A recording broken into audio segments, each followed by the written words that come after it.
السلام علیکم ورحمۃ اللہ۔ آج 29 مارچ 2026، قربانی کا وقت عنقریب آنے والا ہے۔ قربانی کے تعلق سے آج کے نشست میں چند مسائل ہیں، غور سے سنیے۔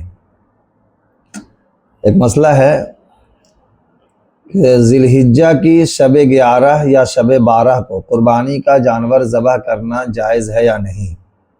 اگر کسی نے ان راتوں میں قربانی کر لی تو قربانی درست ہوگی یا نہیں؟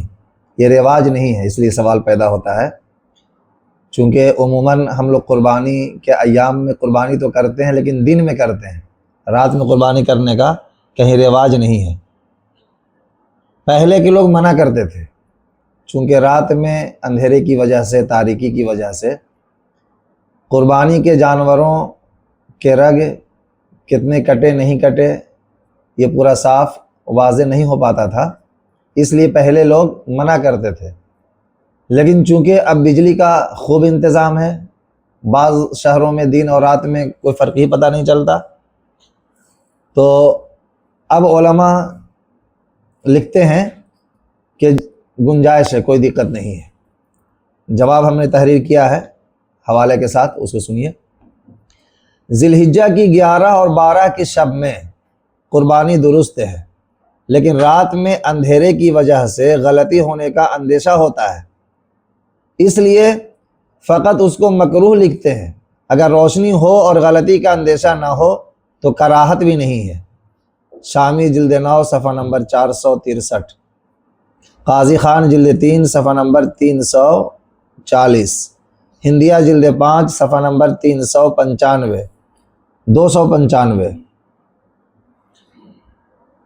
فتح القدیر مع عنایہ جلد 9 صفحہ نمبر 525، حاشیہ مسلم جلد 2 صفحہ نمبر 153۔ ایک اور مسئلہ سنیے قربانی، ادھر دیکھیے نا، قربانی کا مسئلہ ہے، اتنا اہم مسئلہ ہے، غور سے سنیے۔ سوال ہے، اپنی بکری زاہد کو بطور بٹائی دی، زاہد نے اس بکری کو پالا پوسا، اس سے 2 خصی تیار ہوئے، شرط کے مطابق ایک خصی زاہد نے رکھا اور ایک خصی ناصر نے۔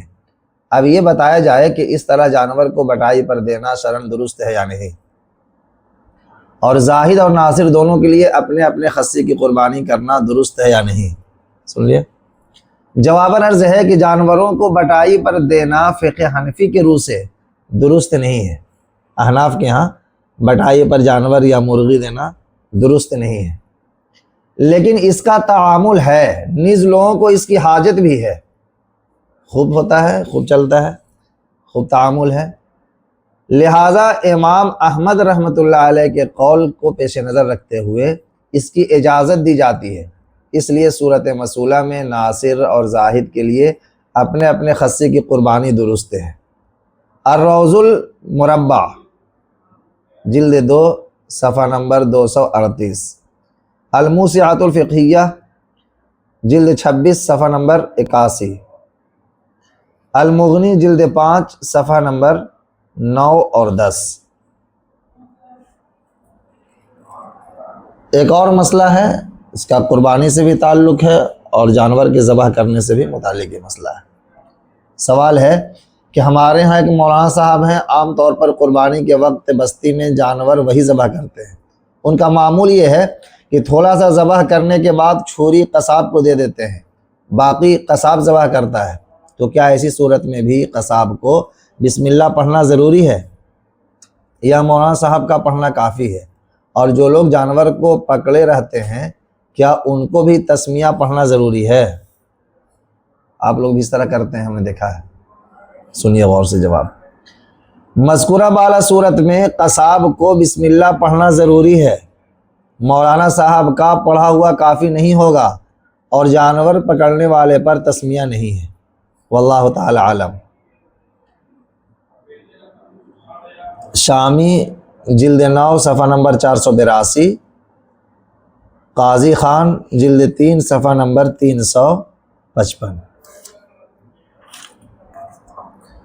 غیر مسلم کو قربانی کا گوشت دے سکتے ہیں کہ نہیں؟ سوال ہے، کہ ہمارے ہاں بہت سے غیر مسلم قربانی کا گوشت مانگنے آتے ہیں، لہذا وضاحت فرمائیے کہ غیر مسلموں کو قربانی کا گوشت دینا شرعاً درست ہے یا نہیں؟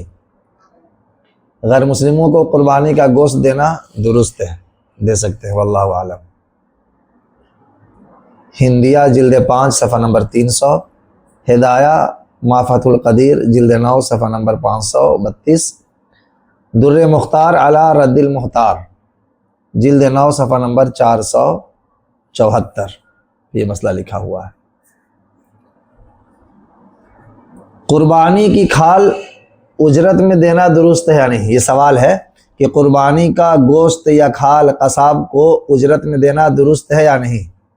جواب: قربانی کی کھال یا گوشت اجرت میں دینا درست نہیں ہے۔